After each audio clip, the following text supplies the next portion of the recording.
Pakistan PM Shahbaz शरीफ ने लिखा PM Modi को पत्र, भारत के साथ मिलकर काम करने की जताई इच्छा। पत्र में कश्मीर मुद्दे का भी जिक्र।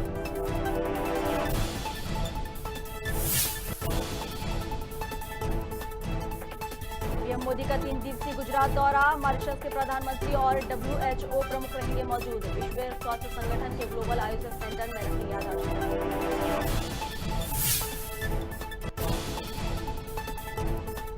जम्मू कश्मीर में शहीद हुए जवान अरुण शर्मा का पार्थिव शरीर पहुंचा शाजापुर, आतंकियों से मुठभेड़ में हुए शहीद। शहीद जवान की अंतिम यात्रा में उमड़ा जनसैलाब।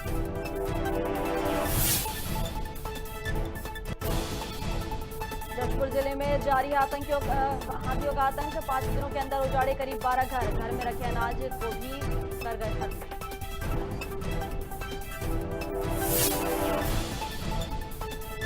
और अशोकनगर में रोजगार सहायक के फर्जीवाड़े का हुआ खुलासा, मेले में दुकानदारों से किया अवैध वसूली, ट्रस्ट अध्यक्ष ने थाने में की शिकायत।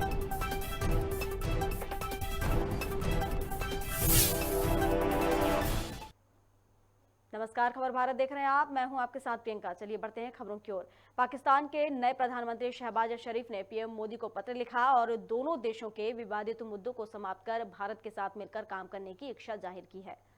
मीडिया रिपोर्ट्स के मुताबिक पीएम मोदी ने शहबाज शरीफ को बधाई संदेश भेजा था, जिसके जवाब में पाक पीएम ने यह खत लिखा है, जिसमें शहनाज शरीफ ने पीएम मोदी को धन्यवाद देते हुए लिखा है कि इस क्षेत्र में शांति और स्थिरता के लक्ष्य और जम्मू कश्मीर समेत सभी विवादित मुद्दों को शांतिपूर्ण तरीके से हल किया जा सकता है, क्योंकि भारत पाकिस्तान के शांतिपूर्ण संबंध नागरिकों के सामाजिक आर्थिक विकास के लिए जरूरी है।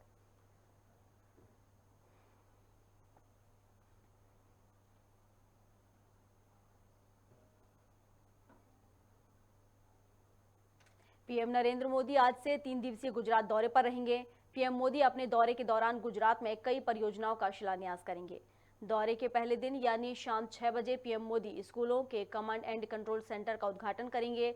इसके बाद दूसरे दिन बनास डेयरी संकुल में बहुउद्देशीय परियोजनाओं और जामनगर में परंपरागत औषधि के लिए विश्व स्वास्थ्य संगठन के ग्लोबल आयुष सेंटर की आधारशिला रखेंगे और राजधानी गांधीनगर में ग्लोबल आयुष इन्वेस्टमेंट और इनोवेशन समिट का उद्घाटन करेंगे। इस दौरान मॉरिशस के प्रधानमंत्री और WHO प्रमुख भी मौजूद रहेंगे।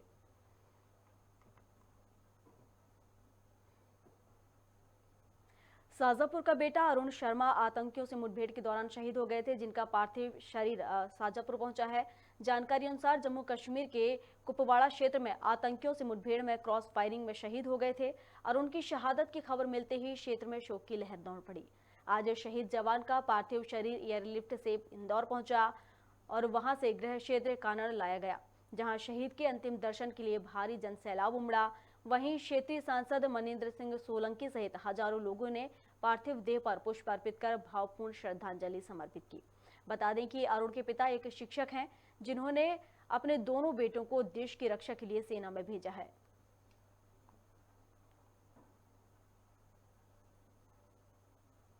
चलिए अगली खबर की बात कर लेते हैं, जहां जशपुर जिले में हाथियों का आतंक लगातार जारी है। पत्थलगांव वन परिक्षेत्र में 5 हाथियों के झुंड ने 5 दिनों के अंदर लगभग 12 घरों को क्षतिग्रस्त कर दिया है। बता दें कि बीती रात फिर हाथियों ने ग्राम पंचायत बंधनपुर में भूंजापारा में 2 घर को तोड़ दिया और घर में रखे अनाज को भी खत्म कर दिया। जशपुर की ये पूरी खबर है, जहां पर हाथियों का आतंक लगातार जारी है। पत्थलगांव वन परिक्षेत्र में 5 हाथियों के झुंड ने 5 दिनों के अंदर लगभग 12 घरों को क्षतिग्रस्त कर दिया है। और इस पर अधिक जानकारी के लिए अभिषेक शुक्ला जशपुर से हमारे साथ हमारे सहयोगी जुड़ चुके हैं। अभिषेक, एक बार फिर हाथियों का आतंक देखने को मिला है, जिसके चलते 5 दिन के अंदर 12 घरों को क्षतिग्रस्त कर दिया है हाथियों के झुंड ने। यह बता दूं कि सरगुजा जिले के सीतापुर वन परिक्षेत्र से 5 हाथियों के दल ने जशपुर जिले में प्रवेश कर गए हैं, जहां पत्थल वन परिक्षेत्र में आतंक मचा कर रखा है। जहां हाथियों के दल ने एक सप्ताह में करीब 12 घरों को तोड़ दिया है और उसमें घर में रखे सभी अनाज को चट कर गया है। ये बता दूं कि पत्थल वन परिक्षेत्र के लुरेग बीट का मामला है, जहां बीती रात भी हाथियों के दल ने 2 घरों को तोड़ दिया और कुल मिलाकर 12 घरों को एक सप्ताह के अंदर तोड़ दिया है। और बात करें तो यहाँ पर यहाँ के लोग हैं जो घर घर छोड़कर भागने को मजबूर अपने जान बचाने के लिए। और कहीं न कहीं ये वन विभाग की बात करें तो वन विभाग की टीम भी इसको लेकर हाथी को खदेड़ने के लिए सक्रिय नहीं नज़र आ रही है, जिससे आए दिन हाथी का आतंक बढ़ते ही जा रहा है। जी। हम्म। तो क्या जब हाथियों का आतंक हुआ तो क्या किसी प्रकार की जनहानि भी हुई है इसमें?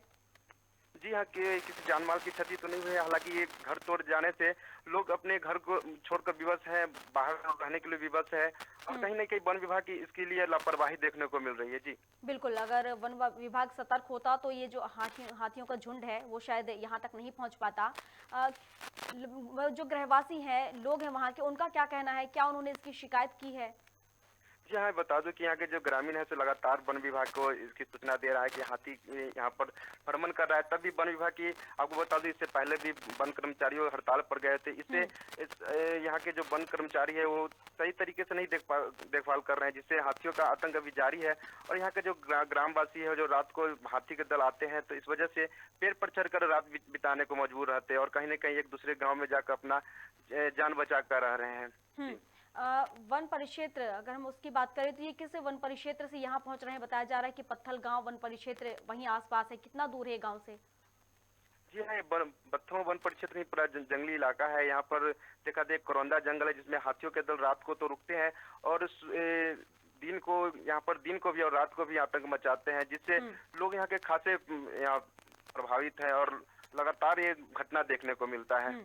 जिस तरीके से हम ये खबर देख रहे हैं अभिषेक, तो देखकर ऐसा ही लग रहा है कि काफी दहशत में वो लोग जीवन यापन कर रहे हैं कि किसी भी वक्त हाथियों का झुंड उन पर हमला कर सकता है, आधी रात में भी हमला कर रहा है। तो कहीं ना कहीं दहशत में जी रहे हैं लोग वहाँ पे अभी। जी हाँ, ये बिल्कुल यहाँ के जो ग्रामीण है लगभग, और एक दो गांव नहीं, लगभग यहाँ के आधा दर्जन गांव जो है इसके चपेट में है और हाथियों के आतंक से लोग खासे प्रभावित हैं यहाँ के लोग।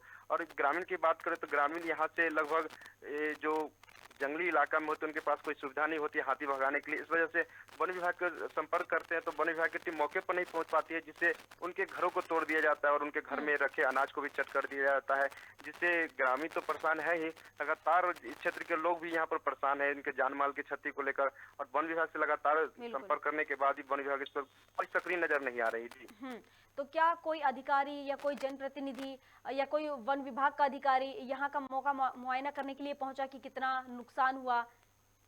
जी हाँ, ये वन विभाग के कर्मचारी तो घटना के बाद पहुंचे हैं। हालांकि इसके क्षेत्र के जिला पंचायत सदस्य और अन्य लोग भी वहां पर पहुंचकर लोगों से मुआवजे के आकलन के लिए मांग किया है और यहाँ पर वन विभाग की टीम पहुंचकर मुआवजे की आकलन बैठा रहे हैं और उसके बाद मुआवजे के साथ वितरण किया जा सकता है। जी। अधिकारी पहुंचे हैं, उन्होंने मौका मुआयना कर लिया है, पूरी जांच पड़ताल कर ली है, कितना नुकसान हुआ उसका आकलन कर लिया है, कितना मुआवजा देने की बात की जा रही है, कुछ जानकारी आपके पास? जी, हालांकि अभी तो ऐसा कोई जानकारी नहीं है कि कितने की राशि दी जा रही है। हालांकि वन विभाग की टीम, अभी तो रात का ही मामला है, तभी वन विभाग की टीम पहुंची है और आकलन बैठा रही है। जैसे कि इसका मालूम चलेगा फिर आगे की जानकारी दिया जाएगा। जी। तो क्या रहवासियों ने किसी प्रकार के मुआवजे की मांग की है? जी हाँ, रहवासी तो यहाँ के लगातार मांग किए जा रहा है कि लगातार उनके घरों को तोड़ दिया जाता है, जिससे उन लोगों को काफी परेशानी हो रहा है, जिससे वो अपने स्थानीय विधायक और स्थानीय सांसद से भी गुहार लगा चुके हैं कि इनका कोई अस्थायी समाधान किया जा सके, जिससे हम लोग का घर बच सके और हम लोग का जो जीवन यापन में कोई किस तरह की कठिनाई ना आ पाए। बहुत शुक्रिया अभिषेक हमारे साथ जुड़ने के लिए आपका।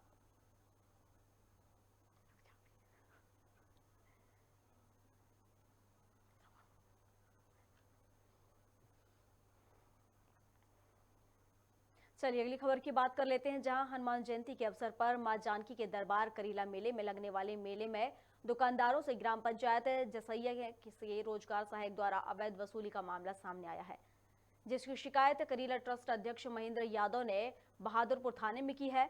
वहीं जनपद सीईओ का कहना है कि पूरा मामला धोखाधड़ी का है, जिसके चलते एफआईआर कराकर सेवा समाप्ति की कार्रवाई की जा रही है। बता दें कि जनपद के फर्जी कट्टे छपवाकर रोजगार सहायक ने करीला मेले में लाखों रुपए की उगाही कर डाली है।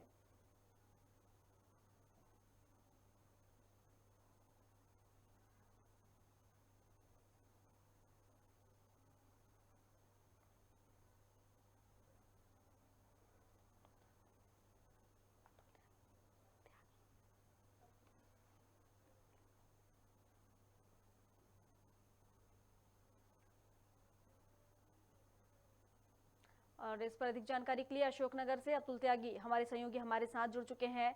अतुल, जो करेला मेला है उसमें धोखाधड़ी का मामला सामने आया है। दुकानदारों ने ग्राम पंचायत में मतलब धोखाधड़ी के आरोप लगाए हैं दुकानदारों ने, सीधे तौर पे कहा जाए तो। जी बिल्कुल, मैं आपको बता दूं, यह मामला करेला धाम मंदिर है। वहाँ पर कई हजारों और लाखों तादाद में श्रद्धालु पहुँचते हैं।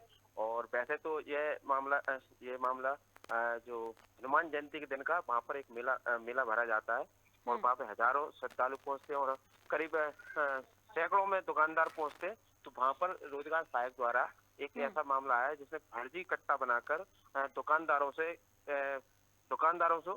अवैध वसूली की गई है, जिसको लेकर जैसे यह मामला उनके जो करेला ट्रस्ट के अध्यक्ष है महेंद्र यादव, उनको यह जानकारी लगी। उन्होंने संज्ञान में लेते हुए तुरंत आनंद फानन में जो मुंगावली के जनपद सीओ हैं उनको यह बात बताई और वह मुंगावली जाकर इस रोजगार सहायक के खिलाफ FIR दर्ज कराई। जी, करेला मेले के दौरान करीब कितनी उगाही की है इस रोजगार सहायक ने, कोई अनुमान आपके पास? जी, यह बात हमने उन जो करेला ट्रस्ट के जो अध्यक्ष है उनसे बात की। उन्होंने ये बताया करीब 5 लाख रुपए की इन्होंने फर्जी तरीके से उगाही की गई है। जिस तरीके से FIR की मांग की गई है उनके ऊपर, उनकी सेवा समाप्ति की भी मांग की जा रही है, तो क्या इस पर कोई कार्रवाई की गई अब तक? जी बिल्कुल, जनपद सीओ ने इसको संज्ञान में लेते हुए आनंद फानन में यह शिकायत तो की गई है। इसके बाद उन्होंने जो जनपद सीओ उन्होंने ये कहा है अगर जांच में यह बिल्कुल झूठ पाए जाते हैं तो इनका सेवा समाप्ति की जाएगी इनकी। मतलब अभी जांच पड़ताल चल रही है, जांच के बाद ही उन पर FIR दर्ज की जाएगी, जो भी साक्ष्य सामने आते हैं जांच के बाद ही FIR दर्ज कराएंगे और उसकी सेवा समाप्ति कराई जाएगी। बहुत बहुत शुक्रिया आपका हमारे साथ जुड़ने के लिए।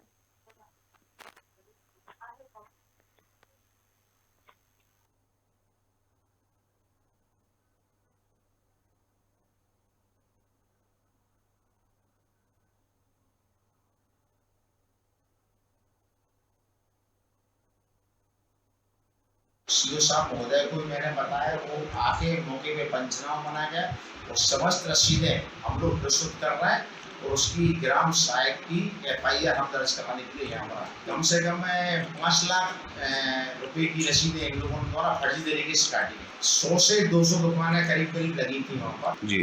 और जनपद पंचायत मुंगावली का उनने पूरा रसीद कट्टा पे छपवाया था, जो हमारे तरफ से पूरे निर्धार है, हमारी तरफ से कोई वसूली नहीं की गई थी। राजगढ़ के ब्यावरा शहर में अंजनी लाल मंदिर में हनुमान जन्मोत्सव धूमधाम से मनाया गया। इसके साथ ही मंदिरों में विशेष तैयारियां भी की गईं। वहीं मंदिर पर चल रहे नवकुंडीय महायज्ञ का समापन पूर्णाहुति के साथ किया गया। आपको बता दें कि पंडित बेनी प्रसाद के नेतृत्व में पुरोहित के मंत्रोच्चारणों के साथ ये संपन्न हुआ, जहां बड़ी संख्या में भक्त मौजूद रहे।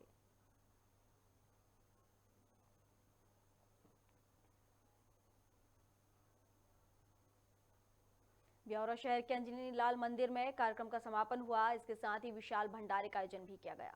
आपको बता दें कि इस पावन अवसर पर बड़ी संख्या में स्वयं सेवकों ने और समाज के प्रतिनिधि मंडलों ने सहयोग दिया। इस विशाल भंडारे के लिए पूरे ब्यावरा शहर को निमंत्रण दिया गया। वहीं कार्यक्रम में 25,000 श्रद्धालु पहुंचे।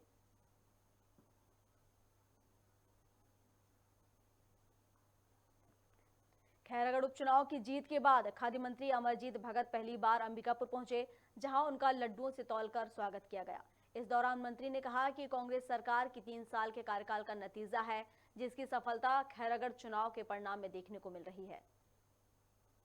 देखिए, खैरागढ़ का चुनाव सबके नज़र टिके हुए थे। सब लोगों को था कि खैरागढ़ चुनाव जो है, जिस प्रकार से भारतीय जनता पार्टी के साथी इसको सेमीफाइनल कह रहे थे, तो ऐसा बोल करके सभी लोगों का ध्यान आकर्षित कर दिए थे और सब लोगों का नज़र टिका हुआ था कि परिणाम क्या होगा। शुरू दिन से ही मैं बोल रहा था कि कांग्रेस वहाँ पर मजबूत है और जीतेगी। सरकार के 3 साल के जो कामकाज है उस पर मुहर लगने वाली है। जिस प्रकार से माननीय मुख्यमंत्री भूपेश बघेल जी ने सरकार में आने के बाद लगातार यहाँ के किसानों के लिए, यहाँ के मजदूरों के लिए, यहाँ के आदिवासियों के लिए जो एक के बाद एक काम करते गए हैं, उससे लोगों का उत्साह दिख रहा था, लोगों का आत्मविश्वास दिख रहा था कि लोग कांग्रेस के साथ खड़े हैं। भोपाल में भाजपा नेता रघुनंदन शर्मा ने खरगोन, राजस्थान और दिल्ली हिंसा को लेकर प्रतिक्रिया दी। उन्होंने कहा कि तीनों राज्यों में जो घटना हुई वह दुर्भाग्यपूर्ण है, जिसकी बजरंग सेना कड़ी निंदा करती है। हिंदुओं को जातिवाद की राजनीति के ऊपर उठकर जिहादियों से मुकाबला करना चाहिए और कहा कि राजस्थान और दिल्ली की सरकार तुष्टीकरण की राजनीति करती है। बेहद दुखद और दुर्भाग्यपूर्ण है जहां खरगोन में और राजस्थान में भगवान श्री राम जन्मोत्सव के जुलूस पर जो हमले किए गए जिहादी ताकतों के द्वारा, मैं बजरंग सेना की तरफ से इसकी कड़े शब्दों में निंदा करता हूँ। इसी प्रकार कल दिल्ली में हनुमान प्रकट उत्सव के जुलूस पर जो हमला हुआ है वह बेहद दुर्भाग्यपूर्ण है। मुख्यमंत्री तीर्थ दर्शन योजना के तहत 150 लाभार्थी काशी विश्वनाथ मंदिर जाएंगे, जिसके बाद लाभार्थियों ने मुख्यमंत्री शिवराज सिंह चौहान का धन्यवाद किया। बता दें कि रानी कमलापति से पहले ट्रेन 19 अप्रैल को प्रस्थान करेगी। वहीं चिकित्सा शिक्षा मंत्री विश्वास सारंग ने कमलनाथ पर निशाना साधते हुए कहा कि कमलनाथ ने जन कल्याण की योजनाओं को बंद करने का भी काम किया है। माननीय मुख्यमंत्री जी ने ये निश्चय किया है कि हमारी तीर्थ दर्शन योजना जो कांग्रेस की सरकार में बंद हो गई थी, उसकी फिर से शुरुआत हम काशी विश्वनाथ मंदिर के दर्शन से कराएंगे। जैसा मैंने बताया 19 अप्रैल को सुबह रानी कमलापति स्टेशन से ये गाड़ी रवाना होगी। आज हम हमारे क्षेत्र की महिलाएं जिन्होंने रजिस्ट्रेशन किया है उनको रजिस्ट्रेशन कार्ड का डिस्ट्रीब्यूशन कर रहे हैं। जशपुर में इन दिनों 5 हाथियों के दल ने लोगों का जीना मुहाल कर रखा है, जिनके आतंक से लोग दहशत में जीने को मजबूर हैं। बता दें कि हाथियों ने बीते दिन में 4 घरों को क्षतिग्रस्त कर दिया है। इसके साथ ही खेतों में लगी फसलों को भी नुकसान पहुंचाया है।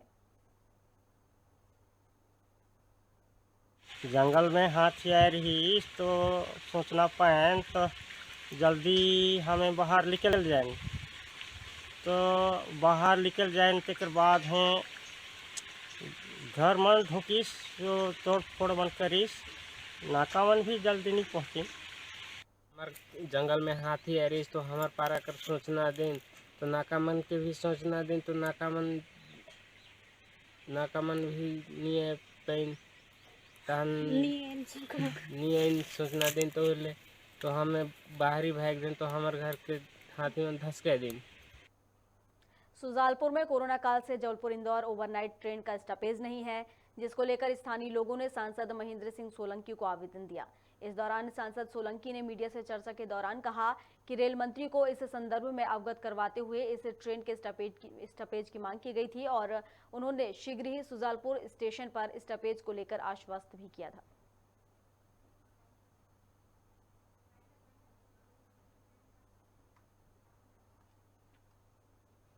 खबर भारत में खबरों का सिलसिला लगातार जारी है। अधिक अपडेट्स के लिए आप बने रहिए हमारे साथ और देखते रहिए खबर भारत। नमस्कार।